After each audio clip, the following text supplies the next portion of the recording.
Existem várias formas de produzir energia que a gente desenvolveu ao longo do tempo. Uma das principais formas de produção de energia que a gente usa, e a maioria dos tipos de produção de energia caem nesse tipo de tecnologia, que é a ideia de transformar a energia do movimento em energia elétrica.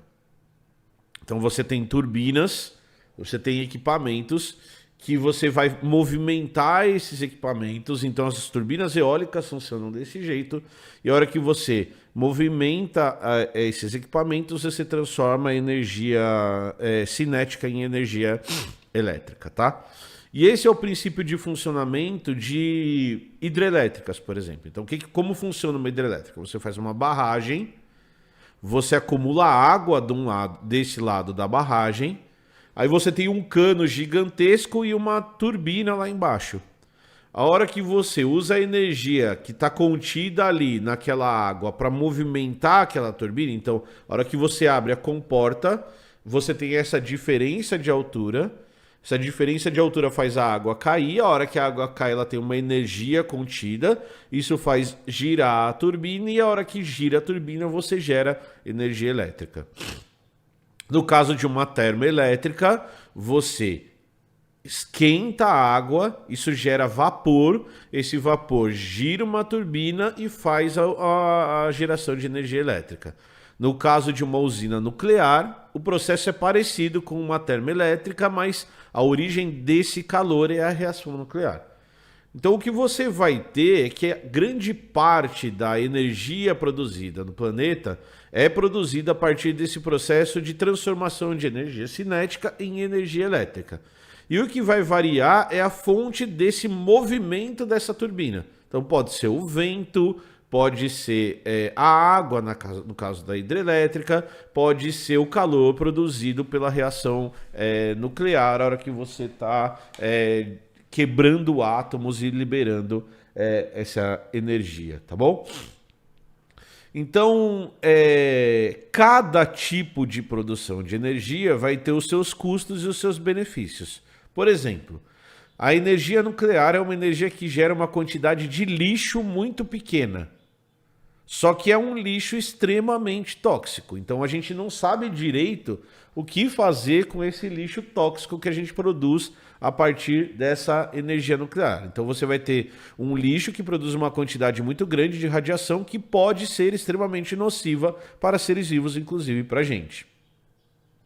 Enquanto essa energia nuclear, enquanto esse lixo nuclear está contido, isso não é um problema tão sério.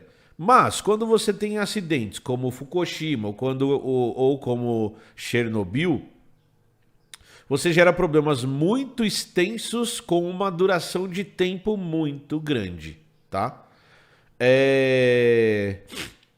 Então você tem um potencial de geração de energia muito grande com uma quantidade de lixo muito pequena, a não ser quando dá merda. Muitos especialistas em energia dizem e defendem que a energia nuclear é a energia do futuro. Por quê? Inclusive do ponto de vista ambiental. Porque ela gera uma quantidade de lixo ínfima perto dos outros tipos de energia, tá, gente? A gente sempre está comparando aqui. Que pode ser muito perigosa, mas que com o aumento da tecnologia, com a melhora da tecnologia, isso tende a causar ou a ter um potencial de causar problemas cada vez menores. Então, alguns especialistas, eu não estou dando um valor aqui, eu não estou dando a minha opinião, estou falando que alguns especialistas dizem que essa é a solução que a gente tem para a questão energética no planeta. O grande problema disso é que a comunidade, a sociedade vê a energia nuclear por causa dos grandes acidentes, com um pé atrás sempre. Então, só para vocês terem uma ideia, a Alemanha e a França tinham projetos enormes de migração para a energia nuclear como a principal fonte de energia. Elas continuam, principalmente a Alemanha continua queimando muito carvão e muito gás, e isso as pessoas, os alemães refugaram todos esses projetos e todos eles pararam com o acidente de Fukushima no Japão, beleza? Outra forma da gente produzir energia que é muito comum é a gente queimar combustível fóssil, que é o que acontece na Europa, é o que acontece na China, que acontece nos Estados Unidos e acontece em parte aqui no Brasil, que é você queimar ou gás natural, ou que é combustível fóssil, ou petróleo, mas principalmente carvão mineral para a produção de energia elétrica e para aquecimento de casas. Então, a grande questão disso é que você está aumentando os gases do efeito estufa ao fazer isso. E aí a energia que a gente pode falar hoje é a energia hidrelétrica. Então, voltando à ideia, você pega um rio, você constrói uma barragem nesse rio, então você constrói uma barreira nesse rio. Essa barreira vai produzir um lago, então você constrói a barreira, você constrói uma barreira de concreto gigantesca, com X metros de altura, você impede a passagem do rio. Essa água começa a se acumular, começa a se espalhar, até uma hora em que ela para de se espalhar, geralmente por uma questão geológica. Então você constrói num lugar que você vai ter paredes dos lados, por exemplo, o nível da água começa a subir, o outro lado começa a secar, inclusive, então tem uma tendência a você baixar o nível da água do outro lado, e aí você tem essa diferença de potencial que eu expliquei antes, que vai gerar a energia elétrica com a queda dessa água no tubo, tá bom? Uma coisa que se discute bastante é que, por muito tempo, quando eu era mais moleque, a gente aprendia na escola que esse era um tipo de energia limpa. Então, que a matriz energética do Brasil é limpa, porque a gente tem duas coisas. A primeira é hidrelétrica e a segunda é a parte do nosso combustível tem origem vegetal quando a gente fala de movimentação a álcool. Então que por isso a gente teria uma matriz energética que seria mais limpa do que a do resto do mundo. Essa é uma discussão que aí ela tem graus de complexidade, porque ela é limpa, mas não tão limpa. E ela pode, por exemplo, causar impactos ambientais que são extremamente assustadores quando são mal feitas. Então, existem usinas hidrelétricas bem feitas e existem usinas hidrelétricas mal feitas.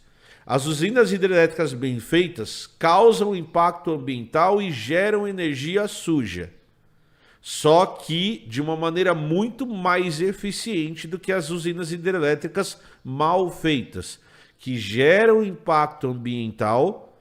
Esse impacto ambiental pode ser gigantesco e a produção de energia pode ser ridiculamente baixa, tá bom? O Pode Digitar perguntou se as mal feitas são por incompetência. Esse caso de Balbina, que a gente vai falar especificamente, é uma mistura de incompetência com corrupção e governo militar, ou seja, incompetência. Então vamos falar um pouquinho da usina de Balbina. Então, o Brasil, em algumas regiões, tem alguns dos maiores rios do mundo. Então, começou-se a discutir, e a gente volta a essa discussão agora em 2023, a construção de usinas hidrelétricas no sertão, e o sertão aqui eu estou falando do interior do Brasil. Só que o Brasil tem uma característica geológica que é bastante relevante, é que o Brasil é uma terra muito velha. Então, se você for pegar e estudar a geologia dos solos do Brasil, o Brasil é um país muito plano. E quanto mais a gente vai em direção às cordilheiras, né, na América do Sul, mais plano isso vai ficando até chegar nas cordilheiras. Por isso que a gente tem a planície amazônica, porque é um grande planaltão. É uma grande planície, é um lugar muito retinho. E um dos problemas de você construir usina hidrelétrica nesses lugares que são muito planos é que existe uma tendência natural de você formar lagoas muito grandes. Então, o que se discutia lá na década de 70, na década de 80, é que apesar da gente ter rios que são muito caudalosos, eles têm muita água, a construção de usinas hidrelétricas nesses lugares teria um custo-benefício muito baixo. Porque você precisaria construir as barragens que resultariam no alagamento de áreas muito absurdamente grandes e que não teriam altura ou produziriam uma quantidade de energia muito baixa em relação a isso, tá bom? Essa discussão se arrastou por muito tempo até você chegar num plano feito pelo governo militar de construção de uma usina hidrelétrica em Balbina. Deixa eu pegar o nome do município aqui direitinho, porque... Calma aí, eu fechei a aba que eu tava com um artigo aberto aqui. A construção da usina hidrelétrica de Balbina, no rio Uatumã, localizada na parte nordeste do estado do Amazonas, a localização sob jurisdição do município de Presidente Figueiredo. Então, qual que era a ideia?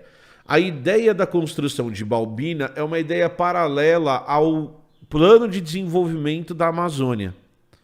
Então, a hora que o governo militar transforma Manaus numa zona franca, estimulando as indústrias a chegarem a essa zona franca. Então, por exemplo, tem uma fábrica da Honda em Manaus. O que você também gera é uma necessidade de construção e de produção de energia elétrica para Manaus.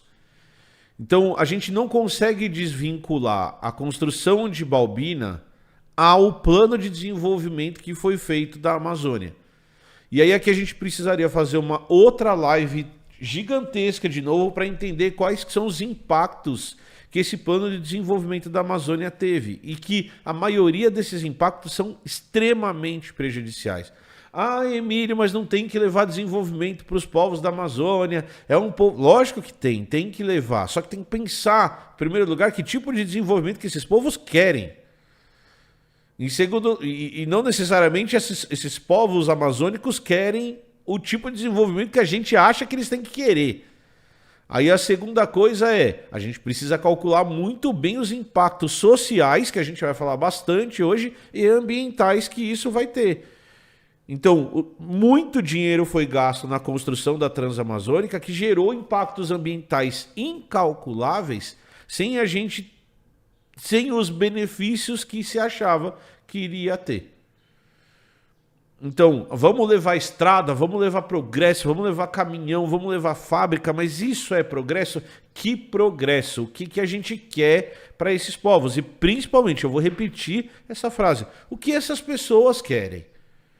Na maioria das vezes o que a gente chama de desenvolvimento é o que a gente acha que é desenvolvimento. Ah, São Paulo é uma cidade desenvolvida, mas será que as pessoas que moram no estado do Amazonas, que moram na floresta, querem morar em São Paulo? É melhor morar em São Paulo para essas pessoas mesmo? É melhor morar para a gente? Então tá, é melhor para a gente morar em São Paulo mesmo? Então tá bom.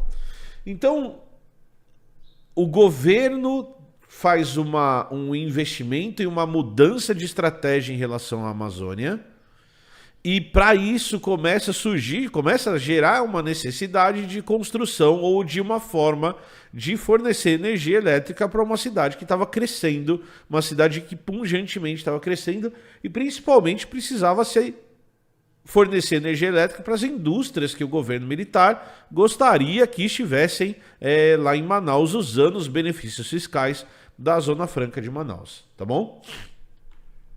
Então tá bom. Então, uma das alternativas propostas foi a construção de uma usina hidrelétrica. E aí aqui a gente sempre tem que colocar dois fatores. O primeiro é o fator social. Então, a hora que a gente fala de uma inundação de uma área ridiculamente absurda na floresta, a gente que mora em áreas não florestais, nós que não conhecemos a Amazônia, a gente não sabe que a floresta, além de bicho, além de árvore, além de planta, além dessas coisas todas, a floresta amazônica também tem gente. A floresta amazônica tem povos que vivem lá há milhares de anos. Então a primeira coisa que a gente precisa discutir sempre da usina de Balbina ou de qualquer construção de usinas hidrelétricas nesses locais é que as pessoas que moram lá há muito tempo vão ser diretamente afetadas por esse processo. Então, o que se discute a partir da construção da usina de Balbina, que tem uma área alagada, deixa eu pegar o dado direitinho aqui, de 2.360 quilômetros quadrados, é que os povos que viviam naquela área foram literalmente expulsos do lugar em que eles sempre viveram, em um estilo de vida que não é compatível com o que a gente acha que é o estilo de vida. Que, mas se construiu uma cidade, tinha casinha lá para as pessoas morarem, mas isso não é o estilo de vida que essas pessoas levavam anteriormente. Então, povos originários, como por exemplo os índios Waimiri Atruari, foram removidos dos locais inundados. E durante a ditadura militar nem foram escutados. Certo? E a gente está falando de Amazônia, mas o Luiz Fernando está lembrando que em Santa Catarina a gente está vivendo esse problema agora. Agora. Vão ter chuvas gigantescas em Santa Catarina. Algumas barragens vão ter que ser fechadas para evitar a inundação. E por isso a lagoa vai crescer e vai inundar a terra que os povos originários moram em Santa Catarina. Então, essas questões... Então, o que eu faço? O que eu faço? Eu tiro um povo para salvar outro. Aí você vai falar, Emílio, o que você faz? Mano, não, vai deixar alagar as cidades porque as pessoas são brancas? Não. Mas a gente precisa ter discussões sérias em relação a isso. E aí foda-se, aí o governador toma uma decisão e os povos originários que sejam retirados. E aí o que os caras falam? Então tá bom, então vai retirar a gente, tem que retirar a gente direito. Precisa de barco, precisa de ônibus, precisa de comida, precisa de médico, precisa de tudo isso pra gente sair das nossas terras. E aí o que o governo do estado fala? Não tenho como te dar isso. Então a gente precisa lembrar desse ponto. Só que a outra coisa que a gente também precisa lembrar é da questão ambiental. Então eu tenho falado bastante de um lado da barragem, que é você construir uma grande área de inundação. Mas tem o outro lado da barragem que você seca. Então quando você pega uma área, e ainda na Amazônia que você tem os regimes de alagar e secar, alagar e secar, alagar e secar... De um lado da barragem você mantém permanentemente alagado e as plantas que se desenvolveram, os animais que se desenvolveram nesse ambiente, que estão habituados a esse hábito, a esse momento de alaga e seca, de repente vivem no local só alagado, ou seja, vai morrer todo mundo do lado da represa e do outro lado você muda o regime também, você seca. Então ao invés de alagar e secar, alagar e secar, alagar e secar, do outro lado só vira seca. Tá bom? Maravilha. Então o meu pai, lindo, maravilhoso, delicioso e gostoso que está aqui no chat, que inspirou essa live, ele me mandou um artigo publicado no site do Ministério da Ciência e Tecnologia e Inovações, mais especificamente dentro do INPA, o Instituto Nacional de Pesquisas da Amazônia, que foi estudar os impactos ambientais causados pela construção de Balbina 35 anos depois. Então, se vocês olharem, isso é um documento oficial publicado pelo governo brasileiro e aí tem um artigo científico ligado a isso, tá bom? Então, o que eles fizeram? Eles estudaram as terras alagáveis acima da barragem e 125 quilômetros depois abaixo da barragem.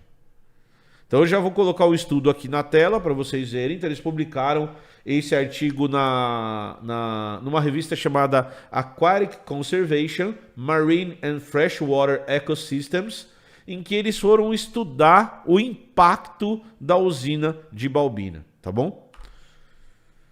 Então tá aqui o artigo publicado por 23 autores, brasileiros, alemães e tudo mais.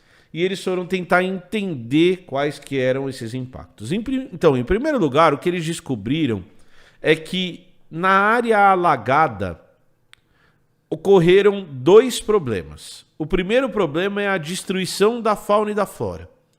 Então, a hora que você alagou 2.360 quilômetros quadrados, toda aquela floresta que estava acima, que foi alagada, morreu. E a decomposição dessa matéria orgânica causa a liberação até hoje de gases do efeito estufa.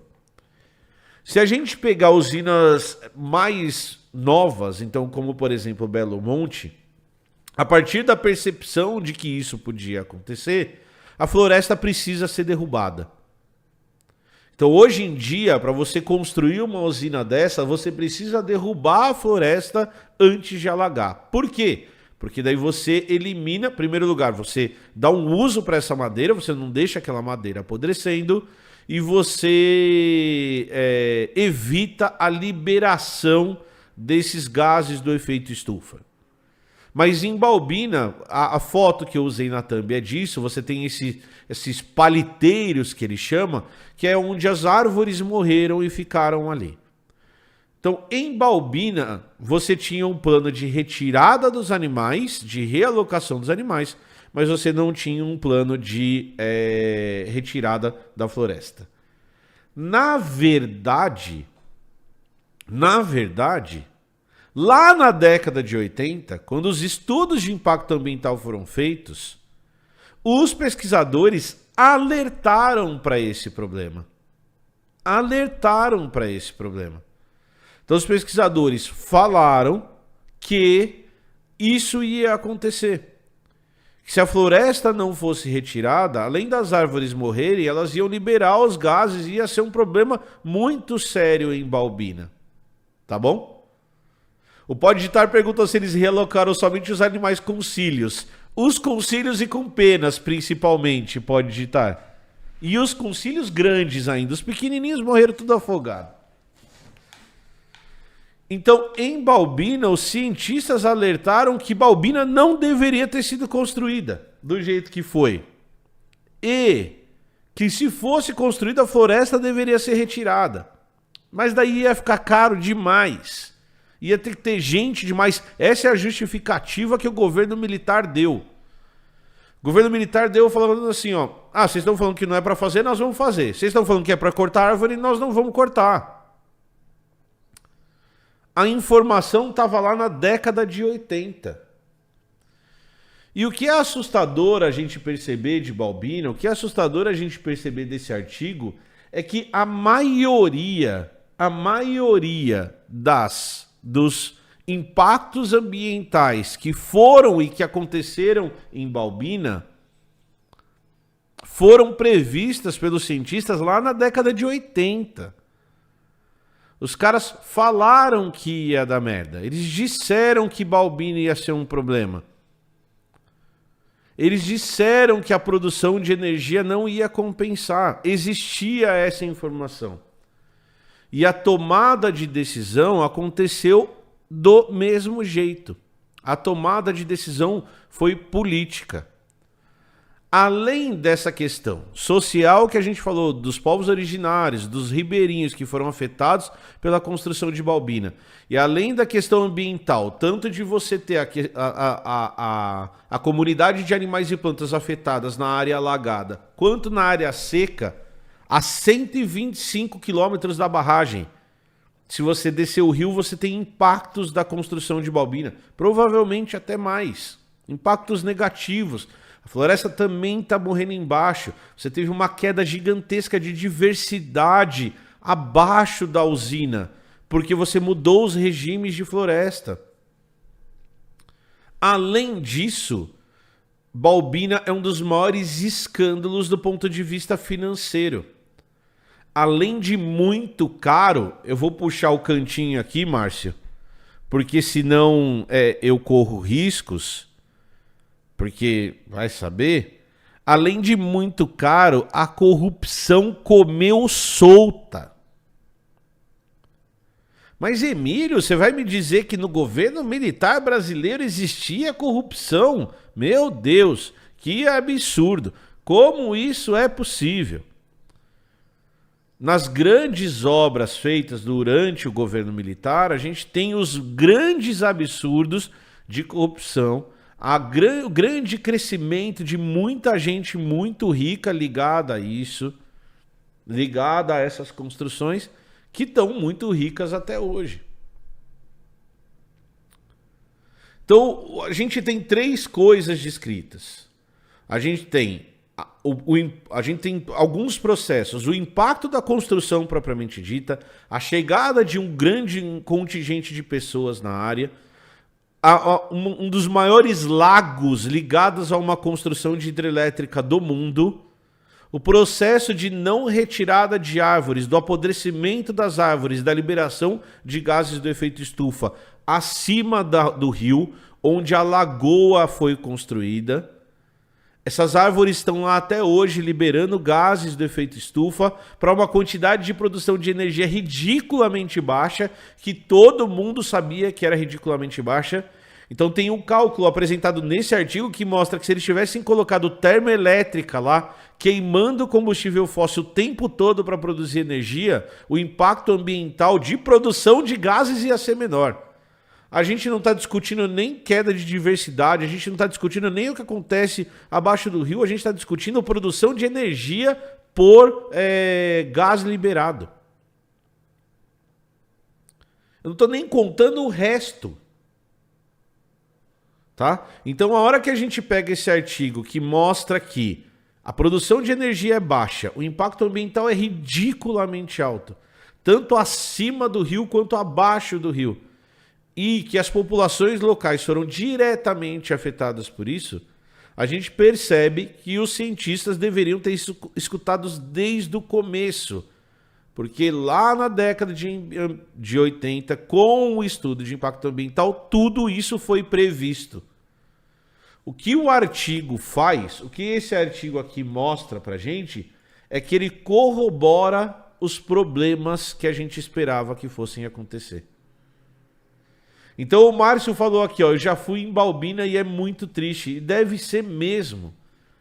Deve ser mesmo, porque tem uma das florestas mais diversas e mais incríveis do mundo do lado.